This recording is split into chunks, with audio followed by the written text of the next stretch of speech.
días, amigos y amigas de la zona norte de San Salvador. Reciban un cordial saludo de su servidor Jorge Flores. Ya en este inicio de semana, 6:45, 48 minutos, estamos transmitiendo en vivo desde acá, desde el Colegio Coronel Francisco Linares. Esta mañana me acompaña el profesor Tobías, coordinador académico, ¿verdad?, del Instituto Nacional de Apopa, INA. Con él vamos a abordar un tema muy, pero muy importante que tiene que ver con la juventud y los valores, la religión y cómo todo eso se entremezcla para conformar una sociedad positiva, una sociedad diferente, algo que tanto necesita El Salvador. Vamos a iniciar esta conversación con el profesor. Buenos días, profe, nuevamente al canal.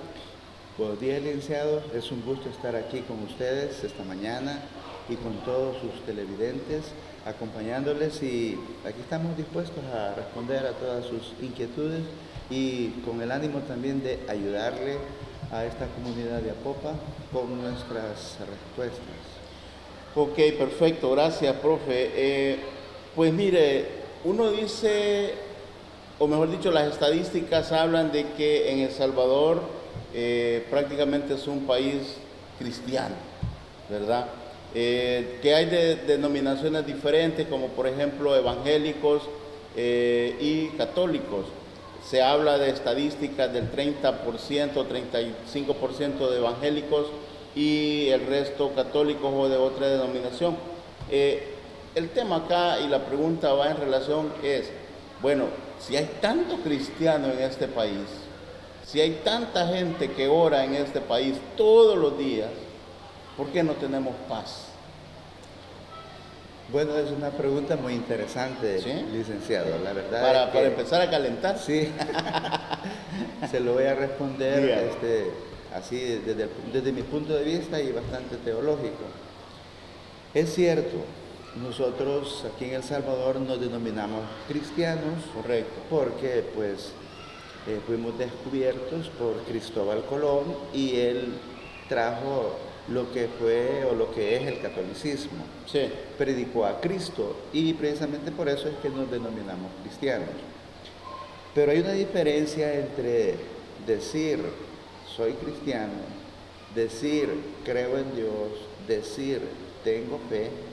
Hay una diferencia entre decirlo y llevarlo a la práctica. Dios es un Dios real. En Hebreos dice de que sin fe es imposible agradar a Dios y que todo aquel que se acerca a Dios debe de saber de que Él existe y que es galardonador de lo que le buscan. El problema, lamentablemente, en muchos casos nos hace falta fe. Nosotros podemos hacer oraciones y largas oraciones, pero si solamente es una costumbre, es un hábito y no lo hacemos bajo los parámetros de la fe, la sinceridad, entonces nuestras oraciones no son efectivas. Jesús mismo lo dijo, que habían quienes en su época que hacían largas oraciones y repetían muchas veces lo mismo y hasta gritaban, pero no eran escuchados, porque lo hacían para que los demás los observaran. Entonces, él dijo, no, cuando tú ores, entra a tu cuarto, en privado, habla con Dios, y Él, que ve lo privado, te recompensará en público. Entonces, animo a todos los que nos están escuchando a tener fe, pero le voy a dar la clave para que ustedes tengan una fe que mueva la mano de Dios, como dice un cántico. Sí. Fe mueve la mano de Dios. La clave para que una persona tenga la fe que mueva la mano de Dios es leer la palabra de Dios. En la medida que usted va leyendo, todos los días, leyendo la Biblia, su fe va a ir creciendo, porque está escrito que por el oír viene la fe, pero por el oír la palabra de Dios. Claro. Entonces por ahí podría estar uno de los problemas que tenemos que superar como salvadoreños para poder encontrar la tan ansiada paz, creer en Dios y tenerle fe. Y hay un detalle más, y eso es lo que también nosotros estamos fallando como seres humanos, y es la obediencia a Dios. Usted puede hacer muchas oraciones, pero la Biblia dice que hay una barrera entre Dios y el hombre, y esa barrera se llama pecado. Mientras esa barrera no sea derribada, no hay una relación directa e íntima con Dios. ¿Y cómo se derriba la barrera del pecado? Con el arrepentimiento, con pedir perdón a Dios y creer que Él nos perdona y dar un giro, porque el arrepentimiento, licenciado, implica por lo menos los siguientes aspectos. En primer lugar, un cambio de su mente, un cambio de sus sentimientos y un cambio de sus actitudes. Cuando la persona se arrepiente y empieza a tener otras formas, otras prácticas sanas, según la palabra de Dios lo dice, entonces usted está obedeciendo a Dios, usted está haciendo la voluntad de Dios. Entonces, para resumir, dos cosas. Nos llamamos cristianos, está bien, pero hay que obedecerle a Dios. Somos cristianos sin fe. Así es, o desobedientes. Porque muchas veces en nuestro diario caminar analicemos al final del día cuáles han sido nuestras actitudes, cuáles han sido nuestras faltas delante de Dios. Entonces, cuando usted le obedece a Dios y le cree sin dudar en su corazón, la respuesta a su oración vendrá indudablemente. Fíjese, profe, que tengo por acá la definición de fe. Y dice que es la seguridad. Fíjese lo que dice. Fe es la seguridad o confianza en una persona, una cosa, una deidad, que es Dios, ¿verdad? Sí. Opinión, doctrinas o enseñanzas de una religión. O sea, en principio la fe es algo de lo que estoy seguro. Así es. Y en El Salvador pareciera ser que somos cristianos, como decían los del Sanedrín, ¿verdad? Solo pura palabra, Ajá. pero no hay práctica, no hay fe. Y entonces uno se encuentra con una sociedad muy violenta, a partir de que no están seguros de lo que están haciendo. Correcto. Entonces, usted ya está ratificando lo que la misma palabra de Dios dice en el capítulo número 11 del libro de Hebreos. Fe es la certeza de lo que se espera y es la convicción de lo que no se ve. Esa es la definición de fe desde el punto de vista bíblico, similar a lo que usted me ha estado comentando. Claro. Así que, ¿a qué queremos llegar con todo esto? A que tengamos fe en Dios, a que no solo seamos ropaje, no solo seamos palabras, no solo seamos lo externo, porque pues podemos ver domingo a domingo cómo las personas asisten a sus iglesias. Domingueros somos. Así es, sí. Y asisten a sus iglesias, pero solo es como por un compromiso en muchas veces, solo es como por apagar un poco la culpabilidad o la voz de nuestra conciencia. Y ya cuando llegamos de la iglesia, ya como que hemos cumplido.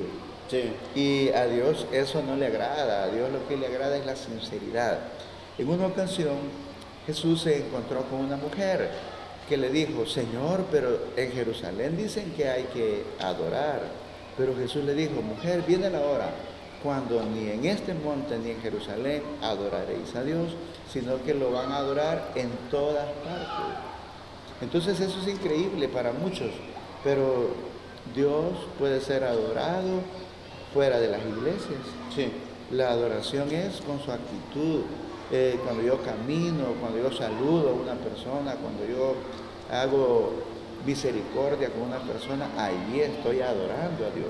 Ok, interesante la introducción en esta mañana, en esta conversación que tenemos sobre el tema religioso y cómo lo vamos a ir coordinando con el tema joven, por ejemplo. ¿Están los jóvenes interesados en el tema religioso o en el tema de la fe? Fíjese de que hay un conflicto interno en ellos. Sí. La verdad es que nosotros los padres fomentamos. Algunos jóvenes van a iglesias por pura moda. Y también porque lo llevan. los papás casi que los obligan, más que todo cuando son adolescentes. Y ellos por no pues desobedecer a sus papás van, pero no van por su propia voluntad. Y entonces los efectos de esa actitud no son los esperados, dado a que no lo hacen sinceramente. Sí. Entonces, como padres, creo que todos les deseamos el bien a nuestros hijos y les fomentamos los valores espirituales, los valores morales, y hacemos lo que nos corresponde. O si hay algún papá que no está cumpliendo con esa parte, con ese rol, le invito a que lo haga, porque nosotros como padres somos los líderes. Por ejemplo, si usted no va a la iglesia, pues no espere que sus hijos vayan, porque usted como líder es el que debe de tomar la iniciativa de decir, vaya, preparémonos porque vamos a ir a la iglesia. Entonces, cuando la voz líder dice eso, todo el mundo sigue a ese líder, y si es un buen líder. Muchas veces no es el padre, el hombre, sino que le toca a la mujer, a la mamá, sí, asumir ese rol. Entonces, si usted está haciendo ese rol como papá, sígalo haciendo. Y si no, le invito a que lo haga. Si usted hace eso, hay un proverbio y dice, instruye al niño en su camino y aún cuando fuere viejo no se apartará de él. Proverbios 22:6. Ese versículo se va a cumplir en usted, en su familia, en sus hijos, si hace lo que allí dice, instruye al niño en su camino, al niño. Es decir, desde que antes de que el niño nazca, incluso puede ser instruido en lo bueno, en las cosas de Dios. Así que, perdón, sí, diga. En este tema de la juventud, hablábamos de que muchos asisten a las iglesias porque lo llevan, o porque es moda, o porque de repente va una muchacha o un muchacho que le gusta. O sea, van por eso a las iglesias. O sea, no es porque realmente haya fe, o como se dice en términos religiosos, haya habido conversión. Sí. Tengo varios amigos que son sacerdotes. Le voy a comentar una anécdota de sacerdotes. Hay uno que dice, traigan a los niños, les dice a los padres, traigan a los niños a la misa, porque así ellos van a ir aprendiendo este camino. Porque cuando ya están grandes, no los van a traer ni a patadas. Ajá, o sea, es un poco lo que está diciendo usted. También hay otro que dice, otro sacerdote por ahí, dice, y lo dijo en una misa de cuerpo presente de un fallecido, dijo, bueno, dijo, ¿y a este para qué me lo traen? Era el muerto. Sí, sí. ¿Y a este para qué me lo traen? Si este nunca vino a misa. Ni lo conozco. Uh-huh. O sea, ahí hay puntos que se supone el muerto era cristiano y los cipotes eran cristianos, pero ninguno de los dos ejemplos tienen fe. Correcto. Entonces, nosotros dije como papás debemos de cumplir tal como se lo dijo su amigo sacerdote, ¿sí? Desde niños. Desde niños, y correcto. Luego llegan a la edad escolar, y los niños allí llegan con principios éticos, morales, con valores espirituales, y eso les ayuda a tener una mejor relación con sus compañeritos y con sus maestros, y a respetar, a poner en práctica ese gran valor que es el respeto, porque eso es lo que en muchos niños y jóvenes está fallando, el respeto. Interesante, ese tema, ya el respeto ya es algo que tiene que ver con los valores, ¿verdad? Así es. Se ha perdido el respeto de parte de la juventud hacia todo, hacia la vida, hacia el ser humano, hacia los mayores, hacia los niños, hacia la naturaleza. O sea, se ha perdido el respeto, profe. Y yo creo usted que está en el medio ahí con meros jóvenes, adolescentes en la edad. y juveniles, ajá. Sí. ¿Cómo ve eso? ¿Hemos perdido el respeto? Definitivamente la práctica de este gran valor del respeto es lo que nos haría una sociedad no perfecta, pero más vivible, más ideal. Imagínense usted, si usted practica el valor de respeto, usted no va a tomarle las pertenencias a un compañero, a una compañera, sin su permiso. Mucho menos se las va a hurtar. Por ejemplo, un ejemplo tan sencillo, el saludo. Hay niños, hay jóvenes, hay adolescentes de que les cuesta mucho saludar. Y como dijo un colega mío, hay personas que no saludan y ni siquiera permiten que los saluden. ¿Por qué razón? Porque ni siquiera lo vuelven a ver a uno. Entonces, cuando lo vuelven a ver a uno, aunque uno es mayor que ellos y espera que ellos practiquen ese valor o el respeto, pero uno tiene la oportunidad de saludarlos. Pero si no lo vuelven a ver, entonces no dan la oportunidad ni de saludarlos. ¿Cuándo perdimos, en qué momento perdimos ese valor de saludar a la gente? Fíjese que creo que todo empieza en la familia. En la familia, cuando el papá le enseña a su hijo que cuando haya visita, cuando haya alguien que no es de la familia, salude. Sí. Bueno, licenciado, en la mañana, vaya, los papás duermen en un cuarto y los hijos en otro. Claro. En mi opinión, lo correcto es que los hijos saluden a los papás en la mañana, porque han pasado toda la noche distanciados, separados. Hay un anuncio en la televisión argentina donde llega el profesor al salón de clase. ¿A usted le pasa? Sí. Llega al salón de clase y entra y nadie siquiera levanta la vista. Entonces el profesor les dice, bueno muchachos, ¿acaso dormimos juntos? No me van a saludar. O sea, lo que usted está diciendo. Así es. Sí, vaya, las parejas que duermen, incluso uno con su pareja, al despertar en la mañana, pues lo saluda. En lo personal, lo primero que uno hace es darle un beso. Pues. Pero la generalidad de la gente no saluda. Sí. Correcto, entonces ahí es donde debemos de retomar, porque también el sabio Salomón dijo, mientras hay vida, hay esperanza. Todos podemos tener cambios. Cuestan, los cambios para bien cuestan, pero podemos tenerlos. De tal manera que, nuevamente les invito a que motivemos a nuestros niños, a nuestros adolescentes, a nuestros jóvenes a practicar el valor del respeto. Pero una cosa sí les voy a decir a los padres, que entre su discurso y sus acciones debe de haber una congruencia. Debe ser coherente. Así es. Un niño le dijo a su mamá, le dijo así, tus acciones no me dejan escuchar tus discursos. ¿Qué le quiso decir con eso?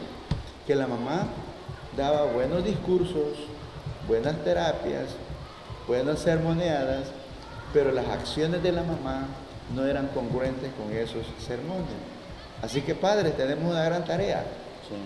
Si yo quiero que mi hijo no use palabras soeces, yo no las tengo que usar como padre, mucho menos con él o con ella, o sea, con el niño. Si yo no quiero que mi hijo fume, tome licor, haga una mentira, diga una mentira, entonces yo tampoco voy a hacerlo. Pero es muy difícil, licenciado, que un padre le diga, no quiero que sea borracho, y él está borracho.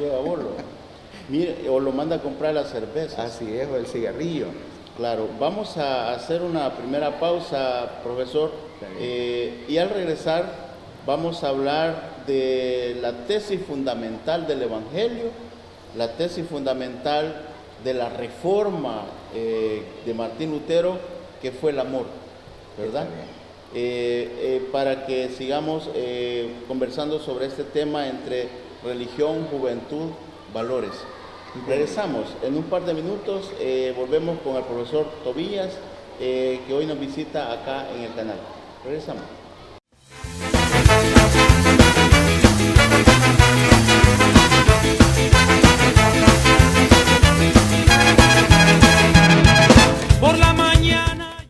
Gracias, gracias. Regresamos con ustedes. Casi no les dimos espacio para ir a hacer el cafecito, pero bueno, seguimos conversando con el profesor Tobías. Profesor, Martín Lutero hizo la reforma de la iglesia hace ya más de 500 años. Y la base fundamental de esa reforma es el amor. Es el amor, igual que el evangelio. ¿Por qué el amor? Porque Martín Lutero se basó en los evangelios, o sea, no hizo nada diferente. Entonces, ¿qué ha pasado? ¿Cómo podemos traer esa figura, digamos, esa base, esa esencia de la reforma evangélica, de la reforma cristiana a nuestros días, donde pareciera que ese concepto de amor se perdió o tiene una connotación económica? ¿Ya? O sea, aquí el que tiene más amor es el que tiene más pisto, ¿ya? O es el que quieren más, ¿ya? Y no ven al ser humano como ser humano, sino que aquí la persona más querida es la que tiene más dinero. Bueno, con respecto a este tema de la reforma de Martín Lutero, Sí. Sucede de que para poder tener un concepto más amplio, teológico, un estudio, un tratado de Dios, definitivamente, licenciado, hay que leer la palabra de Dios. Claro. Si usted lee Mateo, Marcos, Lucas y Juan, los 4 evangelios, va a encontrar a un Jesús que demostró tener amor. Y luego encontramos al apóstol Pablo que dijo en una oportunidad: ¿quién daría su vida por otra persona? Y entonces él dice: apenas alguien daría su vida por un justo. Pero más Dios, dice, muestra su amor para con nosotros, en que siendo aún pecadores, Cristo murió por nosotros. Es decir, siendo nosotros malos, desobedientes, blasfemos y todos los defectos que la Biblia pues señala para con el ser humano, dice que Dios mandó a su Hijo, y esa es una muestra de amor. Y Jesús dio su vida, sufrió por nosotros y sufrió por nuestros pecados. En una ocasión yo escuché un poema que dice: cuando Jesús estaba en la cruz del Calvario, en la cruz, ni los clavos ni el madero me tienen aquí clavado, solo fueron tus pecados, por lo tanto que te quiero. En otras palabras, ¿qué sostuvo a Jesús en la cruz? Fue el amor hacia nosotros. Y Él vino a eso, a enseñarnos a amar. Entonces, cuando nosotros enseñamos, por ejemplo, le voy a poner un ejemplo sencillo. Cuando el papá le pone el refrigerio a su hijo y le dice estas palabras: no te vayas a dejar quitar este refrigerio, no le vayas a dar a nadie porque es tuyo, no quiero que lo traigas de regreso a la casa, te lo comes todo. Entonces ahí le está enseñando a ser egoísta. Sí.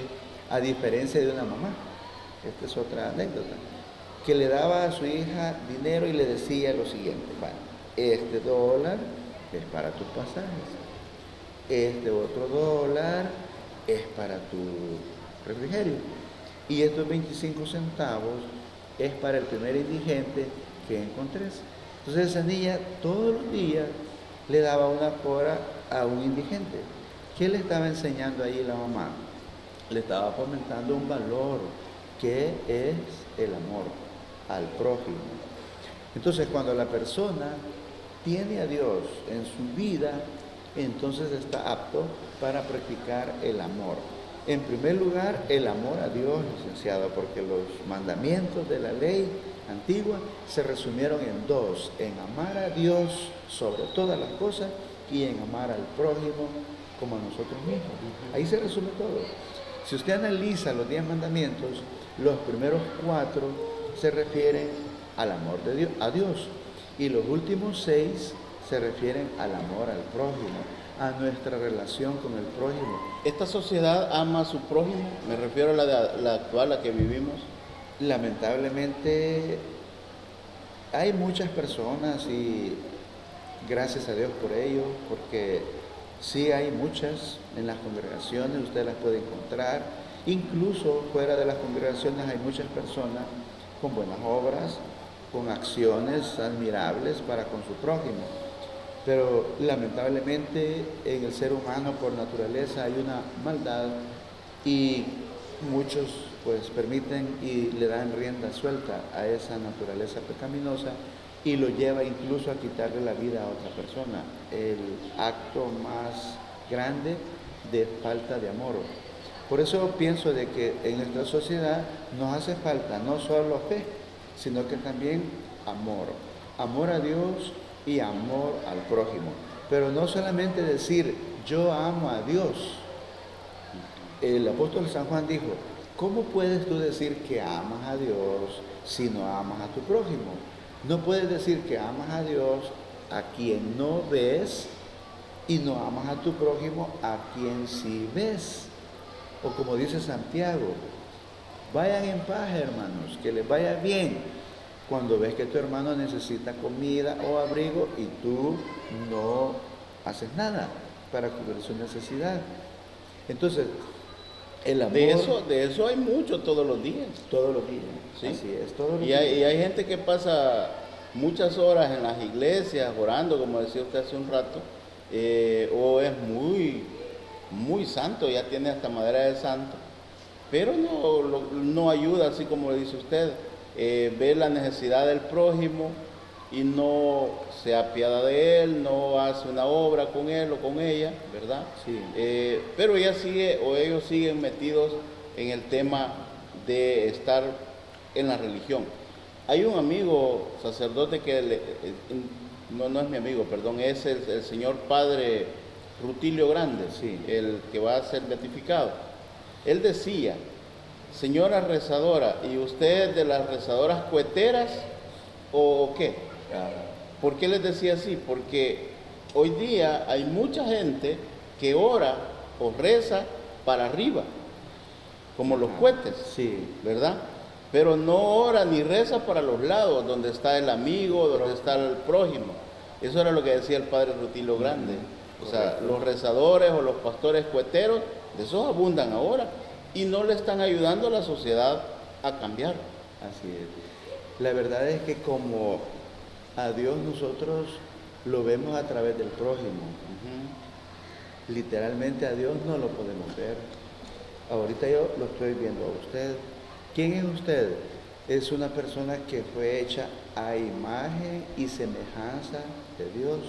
Entonces, cuando yo veo a mi semejante, estoy viendo a Dios, porque dice que ese ser humano es hecho a la imagen y semejanza de Dios. Y Jesús dijo que todo lo que hiciéramos con nuestros prójimos es como que a Él se lo estemos haciendo. Si yo hago un mal a mi prójimo, es como que a Jesús se lo esté haciendo. Si yo hago un bien, es como que a Jesús se lo esté haciendo. Y Él también dijo, un vaso con agua que tú le dejas a uno de mis pequeñitos, de cierto te digo que no quedará sin recompensa. O sea que aparte de que agradamos a Dios con nuestras acciones, Dios es tan bondadoso que nos premia por nuestras buenas acciones. Ahora, la reforma de Martín Lutero, licenciado, también incluyó un aspecto muy importante, porque es la salvación por gracia. La Biblia dice que nosotros somos salvos por gracia. Eso quiere decir que somos salvos sin merecerlo, sin ser dignos. Y dice también la Biblia, somos salvos por gracia para buenas obras. O sea, alguien que se dice ser cristiano y que ha sido salvado por gracia, debe demostrarlo con sus acciones y con sus buenas obras. Muchas personas invierten el orden y dicen, voy a hacer obras para salvarme. Entonces, eso sí no es bíblico, es lo contrario. Soy salvo por gracia, por la misericordia de Dios, pero soy salvo para buenas obras. Entonces, alguien que diga, yo creo en Dios, yo amo a Dios. Es que ahí entró ya el concepto materialista, profe. O sea, yo tengo dinero, yo puedo hacer obras para ayudarle a la gente. Yo tengo dinero, o sea, el concepto material. Mientras que el Evangelio habla sobre el concepto espiritual. Yo soy salvo por gracia y para mantenerme así yo debo de hacer cosas buenas. Así es. Pero eso no lo hacemos. Pues ahí es donde se duda el cristianismo de una persona, porque si alguien profesa cristianismo, pero sus obras contradicen a lo que profesa, entonces ahí es donde uno dice, entonces no se cree así en un 100% sobre lo que dice. Claro. Así que con respecto a la reforma de Martín Lutero, podemos concluir en que Dios lo que quiere es que nos amemos, que le amemos a Él con todas nuestras fuerzas y que amemos a nuestro prójimo y que hagamos obras porque somos salvos por su misericordia o por su gracia. Sí. Y no importa quién sea, porque Jesús dijo, si tu enemigo tiene sed, tiene hambre, dice de que hay que saciarle esa sed y esa hambre, claro, aunque sea mi enemigo. Y debo de orar, dijo Jesús en San Mateo, por aquellos que me rechazan, me ultrajan. Por eso le decía, el cristianismo es algo muy difícil, humanamente hablando, de profesarlo. Claro. Por eso es que Jesús dijo, cuando yo me vaya, va a venir otro consolador. Se refería al Espíritu Santo. Se necesita en nuestra vida al Espíritu Santo para poder profesar un verdadero cristianismo. Y de esa manera voy a relacionarlo con la familia. En la familia nosotros podemos fomentar en nuestros niños, en nuestros hijos, los valores, los principios que van a ellos practicar cuando ya sean adolescentes o cuando ya sean jóvenes. Y así tendremos una sociedad mejor. No habrá tanta violencia como la que hoy tenemos, no habrá tanta maldad. No les voy a decir que no va a haber maldad, que no va a haber esto y lo otro. No, porque eso solo va a suceder en el cielo, pero por lo menos va a disminuir. San Pablo le dijo a Timoteo que oráramos por los gobernantes, por los que están en autoridad, en eminencia, para que vivamos quieta y reposadamente. Así que les invito, ¿cuántas veces usted ha orado por su presidente o por nuestro presidente? ¿Cuántas veces usted ha orado por los 84 diputados, por los 262 alcaldes, que son las personas que están con la autoridad sobre la población? Es un deber. Y aunque no sean de su partido político, eso no importa. Pero como cristianos, nosotros no tenemos bandera. Tenemos doble ciudadanía. ¿Puede orar uno por un asesino? Por supuesto. Ellos son los que más necesitan. ¿Sí? Sí. Usted ve, imagínense usted el panorama de la crucifixión de Jesús. Murieron a su lado dos malhechores. Una versión dice que eran ladrones, otra versión dice que eran bandidos. Eran malos. Porque aquí no podemos hablar de ladrón bueno, porque no hay ladrón bueno, el ladrón era malo. Sin embargo, en esos ladrones está representada la humanidad. Uno creyó en él, le dijo al otro, deja de estarlo molestando, él es justo, nosotros sí estamos pagando nuestras malas acciones, él es justo.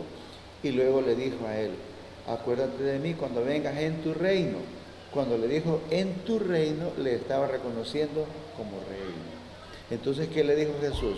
Ahora mismo estarás conmigo en el paraíso. O sea, como que fue el primer hombre que entró con Jesús al paraíso. ¿Y qué pasó con el otro ladrón? Pues lamentablemente, ni aún en su agonía pudo reconocerle a Dios y arrepentirse de sus pecados.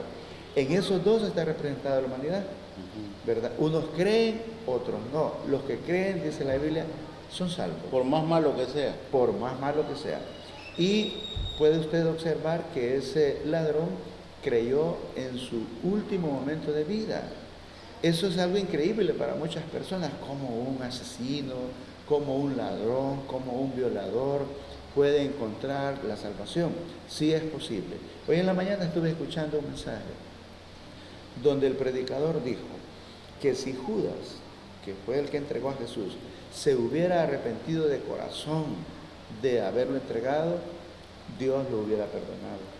Pero lamentablemente tomó el camino que muchos toman y fue el suicidio. Ok. Bien, vamos a hacer la última pausa en el programa, profe.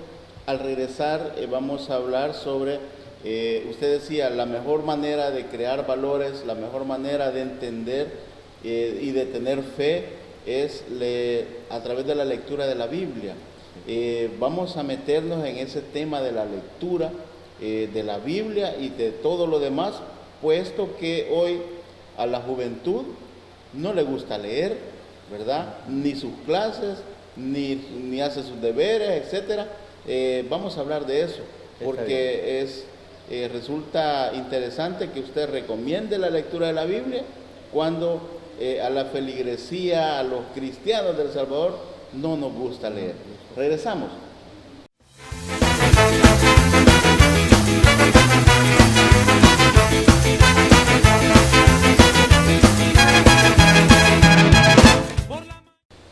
Gracias. Ahí con la carencia de fondo estamos acá en Despierta Zona Norte en esta mañana conversando con el profesor Tobías, coordinador académico del Instituto Nacional de Apopa, una institución muy bonita, muy fuerte, que año con año pues le entrega a esta sociedad a muchos bachilleres, jóvenes que van listos para enfrentarse a la realidad. Bien, profe, usted mencionaba, para ser buen cristiano, para trabajar mejor por esta sociedad, debemos empezar por leer la Biblia, ¿no? Para ir entendiendo todo lo que ahí está escrito. Además de eso, en el caso de la juventud, además de leer la Biblia, debería leer también sus clases, los libros y otra literatura por cultura general. El gran problema que tenemos hoy en esta sociedad es que el joven no lee. ¿Cómo le hacemos ahí o cómo hacen ustedes los profesores para que los jóvenes lean? Porque se da, por ejemplo, el fenómeno de que si usted deja una tarea, lo que hacen los muchachos es irse a un ciber y le dicen al encargado del ciber, haceme la tarea. Y luego llegan a su grado y le entregan un documento que nunca han leído. Entonces, ¿cómo hacer para fomentar esos hábitos de lectura? Bueno, usted ya puso el dedo en la llaga. La verdad es que quizás a la gran mayoría de salvadoreños, y hasta puedo incluirme en esa gran mayoría de salvadoreños, nos cuesta leer. Sí. Por ejemplo, alguien recomendaba leer un libro cada mes. Significa que al finalizar el año uno habrá leído 12 libros. Imagínese usted cuánta información, cuánta cultura, cuántos conocimientos buenos tendríamos en nuestra mente si hiciéramos eso de leer un libro cada mes. En las iglesias nosotros recomendamos leer el proverbio del día. Eso significa que lean el libro de Proverbios. El libro de Proverbios fue escrito por Salomón, el rey más sabio que ha habido en Israel. Ese libro tiene 31 capítulos y sale exactamente un capítulo diario. Coincide con los 31 días del mes.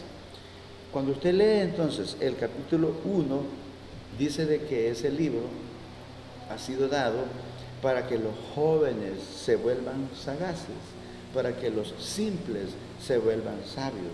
Y ahí está en el versículo 7 del capítulo 1 el eslogan de algunos colegios, sí, que dice, el principio de la sabiduría es el temor a Jehová o el temor a Dios. Entonces, cuando usted lee la palabra de Dios, usted está leyendo el pensamiento de Dios, porque en la Biblia está lo que Dios piensa, ahí está su voluntad. Hoy Dios no habla como cuando le habló a Adán, a Abraham, a Isaac, a Jacob, que les hablaba en voz audible. No había palabra de él impresa, escrita. Hoy tenemos 66 libros, tenemos la Biblia completa. En algunos casos 73 libros. Entonces, usted puede tomarse la tarea de leer el proverbio del día y siquiera un capítulo de otros libros. Si usted lee 2 capítulos diarios de cualquier libro que usted desee, en un año usted habrá leído la Biblia completa. Imagínese usted hace eso en 5 años, usted habrá leído la Biblia 5 veces. ¿Cómo sería su forma de actuar? ¿Cómo sería su fe, su relación con Dios, con su prójimo? Pues yo le garantizo que sería de maravilla, porque la palabra de Dios, la misma Biblia dice que es viva y es eficaz. Dios ha transformado a muchas personas, ha transformado incluso a personas que han asesinado a otros, que han violado a alguien, los ha transformado en nuevas criaturas. Todo por el poder que hay en la palabra en de Dios. En ese libro. Hace poco yo tuve una conversación con alguien y le dije, ¿usted cree que este libro es la palabra de Dios? No, me dijo. Pues entonces no se lo leo porque era como perder el tiempo, ¿verdad? Si yo no creo que la Biblia es la palabra de Dios, sino que es cualquier otro libro, entonces la información que está ahí no va a causar el efecto que yo les estoy mencionando. Pero si yo creo que la Biblia es la palabra de Dios, es su voluntad, y empiezo a leer la voluntad de Dios, entonces el efecto que va a causar en mí va a ser de un cambio. Voy a ir haciendo las cosas como Dios quiere, voy a actuar como Dios quiere, es decir, voy a ir haciendo su voluntad. Claro. Por lo tanto, mire, hay 2 libros que no pueden faltar en todos los hogares salvadoreños. Uno, y el primero es la Biblia, aunque sea una pequeña, de cualquier versión, y el otro es la Constitución Política. Entonces, cuando usted lee esos libros, usted se va a convertir en un buen ciudadano. Y digo buen ciudadano porque va a llevar las 2 cosas a la par, la parte espiritual y la parte material. Entonces, les invito a eso, a leer todas las mañanas, todas las noches. Y les invito especialmente a leer el capítulo 1 del libro de Josué. Allí es donde Dios le dice a Josué, si tú guardas mi palabra como la guardó Moisés, yo estaré contigo. Y todo lo que hagas prosperará. Nadie te podrá hacer frente, pero si tú guardas. Y a Israel, Dios le dijo a través de Moisés que le enseñáramos la palabra de Dios desde niños. Cuando vayamos caminando, dice, hablemosle de la palabra de Dios a los niños. Cuando estemos en casa, hablemosle de la palabra de Dios a los niños. Por ejemplo, un hábito que muchos papás no lo tienen es el de orar por sus alimentos. Estar la familia, 3, 4 personas reunidas y darle gracias a Dios por esos alimentos que van a disfrutar y pedir por aquellos que no tienen que comer, porque no tienen dinero. O pedir por aquellos que sí tienen que comer, pero no tienen apetito. O no le sienten sabor a la comida, como en los hospitales, se fija, Claro. que se les lleva la comida a los pacientes y sin embargo ellos no la disfrutan porque están enfermos. Pedir por todas esas personas. Entonces, cuando como padres enseñamos eso a nuestros hijos, estamos enseñando un valor. Pero como dije, empecemos por nosotros, porque muchas veces a nosotros los papás se nos olvida, por el hambre que llevamos o por una distracción se nos olvida ese buen hábito que toda familia debe de tener. En resumen, señoras, señores, les invito a que lean la Biblia y que la lean juntamente con sus hijos. Y a los jóvenes, pues, a también leer otros libros afines a la Biblia o libros de cultura, de arte, de deporte. Si la persona debe de saber de todo. Claro. Cuando uno está estudiando es la oportunidad, porque como usted sabe, cuando uno va envejeciendo, las neuronas se van quemando. Sí. Y ya no producimos lo que producíamos cuando estábamos jóvenes. Okay. Así que aprovechemos el llamado a leer, ¿verdad? A leer todos los días. Empezando por la Biblia para cultivar la fe. Así y luego todo lo que tiene que ver con la cultura general, con el conocimiento material, como usted lo decía. Fíjense, profe, que para cerrar esta entrevista, me quedan un par de minutos. Resulta que allá en Zimbabue, en África, un pastor, como estábamos hablando aquí de qué tanta fe podamos tener, ¿verdad? Un pastor quiso demostrar su fe a la feligresía y se lo llevó a un río, ¿ya? Porque él dijo, voy a caminar sobre el agua. O sea, el hombre quería demostrar su fe, así como lo hizo Jesús y lo hizo Pedro, pero Pedro se hundió, ¿va? Sí. Ok. Entonces el hombre había ayunado 2 semanas, había orado, había estado, digámoslo así, en preparación durante 2 semanas. Y llegó el día de ayer y se lo llevó al río, a toda la feligresía, porque él iba a caminar sobre el agua. Lamentablemente quizá no le alcanzó la fe y el hombre se hundió en el agua y abajo estaban los amigos cocodrilos. Se lo comieron en minutos. No le alcanzó la fe. Bueno, le voy a dar mi opinión respecto a ese punto. Aquí está la noticia. La imagen, ¿no? sí. La imagen, si quiere video, pues hay video también. Sí. Están los Sí. pequeños cocodrilos que se lo comieron Devorándolo. por no tener la suficiente fe. Vaya, les voy a explicar lo más resumido posible Sí. a nuestros televidentes. Mire, si usted lee San Marcos capítulo 16, va a leer allí una parte que dijo Jesús, que los que creyeran en Él iban a incluso tomar serpientes y no les harían daño, Sí, sí. que iban a ingerir cosas venenosas y que tampoco les harían daño. Pero lo que no se comprende es de que esas cosas podemos hacerlas, pero por accidente.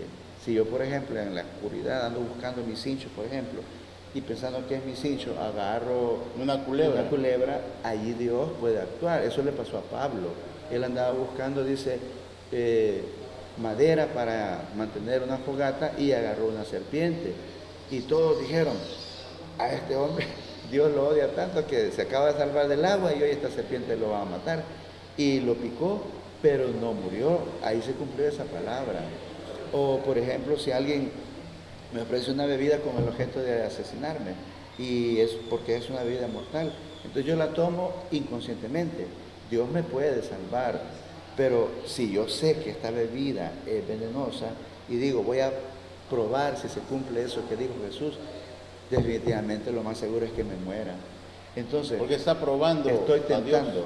Okay. Y una de las ordenanzas de Dios es, no tentarás al Señor tu Dios. Y este pastor en África, Tentó a Dios. o sea, interesante, porque el hombre dijo, voy a probar la fe, voy a probar mi fe, voy a caminar sobre el agua. Y O sea, el otro detalle es que- Dios no lo vio así entonces. No, es que también le voy a comentar un poco lo que sucedió Sí. con Pedro. Pedro caminó, no sé cuántos metros caminó sobre las aguas. Ajá. Pero ¿por qué caminó? Porque Jesús le dijo, ven. Hubo una palabra de Dios que le dijo, camina sobre las aguas. Sí, o sea, le llamó. Así es. Pero Y a este pastor nadie le habló. Este pastor no le dijo Dios, mira, vas a hacer esto para que la Sí. gente crea en mí, sino que él se arriesgó Ujú. y ahí están las consecuencias. Entonces, Interesante. no tentemos a Dios, no Ok. probemos a Dios. Eso lo dijo Satanás a Jesús. Le dijo, está escrito de que si tú te lanzas de a una altura, los ángeles te van a sostener. Sí. Pero ¿qué le dijo Jesús? También está escrito, le dijo, no tentarás al Señor tu Dios. Ok, me queda claro el tema del pastorcito allá en Zimbabue. África, en Zimbabue. Ahí está la nota por si la quiere leer más tarde. Y así como me ha explicado y nos ha explicado a todos acá rapidito, que pues el hombre tentó a Dios y se lo comieron los cocodrilos. Así es. Gracias, profesor, por Bueno, venir. ya sabe. Ya no le quito más su tiempo de la apretada agenda. Vaya a poner a leer a los hipotes a Lina. Sí, está bien. Mucho gusto. Gracias. Y gracias a usted por su invitación y un saludo muy especial a todas las enfermeras y Sí, enfermeros. hoy es el día de la enfermera. Porque hoy 15 de mayo es su día y les deseo un bonito día y muchas bendiciones de parte de Dios. Ok, gracias. Gracias y a usted, amigo y amiga, que nos sintonizó. Gracias por hacerlo. Los espero siempre en este espacio mañana a las 6:30 de la mañana para que sigamos conversando con otro tema para seguirnos culturizando, seguirnos informando desde acá, desde Despierta Zona Norte, todos los días a partir de las 6 de la mañana. Me voy, pero regresa Isaías Rodríguez con más noticias acá en este espacio. Muy buenos días.